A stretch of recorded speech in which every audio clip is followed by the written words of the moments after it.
Okay, so let's bring it then straight head-on into this theme of conscious mediumship. Like, what I get the sense that Baudrillard is doing is he's actually toying with the possibility that the citadel of consciousness is not quite as sturdy as possibly it once was. Yes. Baudrillard is doing what Cohen calls panic writing. There's no Baudrillard in the writing. Just as there is no McLuhan in McLuhan's writing. But there's McLuhan on the sidelines with his private center of consciousness being the Roman Catholic 24/7, right? Yep. Baudrillard's a later phase where he can't sit on the sidelines and be a private center of consciousness Noah's Ark, using that as time preservation. And the interesting thing is that McLuhan, I think he was felt strong in the state, but he recognized the crisis coming for the private center of consciousness. Whereas Baudrillard is the next generation living with it and wouldn't even bother. I think it's silly to be a Catholic. I think that help anybody. But McLuhan becomes a Catholic, 50 years earlier before the Bishop. And so even though you can see that a new technology is creating this situation, where are you going to get a position like Archimedes, a place standing off the planet to move the fulcrum? You know what I mean? Where can I stand to have a position? Though that's really the issue here. To know this is that metaphor. So it becomes a, like Baudrillard, I think sometimes when he's pressed in interviews, he thinks that writing and pointing this out is a valid way to react. You know what I mean? He's just doing it, just performing it seems to give him some saving Noah's Ark position. You know what I mean? I don't know if it does, but he does talk about it. Yeah, I guess that's the tension. It's also in McLuhan's work. I think when you go back to Project 69, he said understanding is only half the issue, or something like this.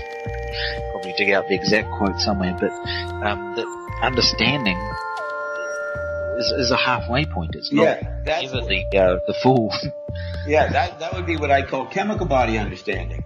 Chemical body, chemical brain. He knew that you had no philosopher king could handle the global theater, so you had to modulate it and turn it off and turn it back on every 6 months. That was the only way you could preserve your situation, is by modulating the environment, not just some kind of psychological condition of understanding, right?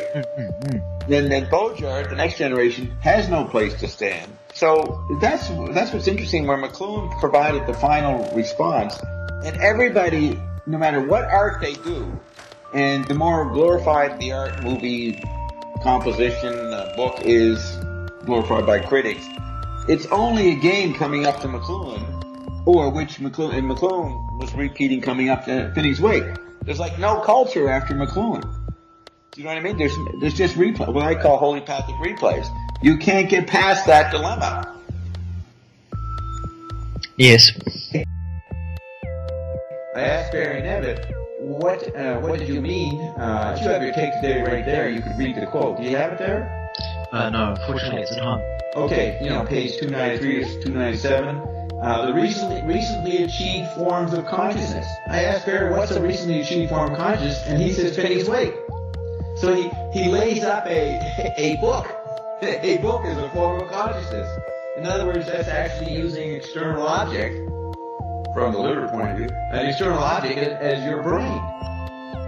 So that's conscious mediumship. That it is a reverse.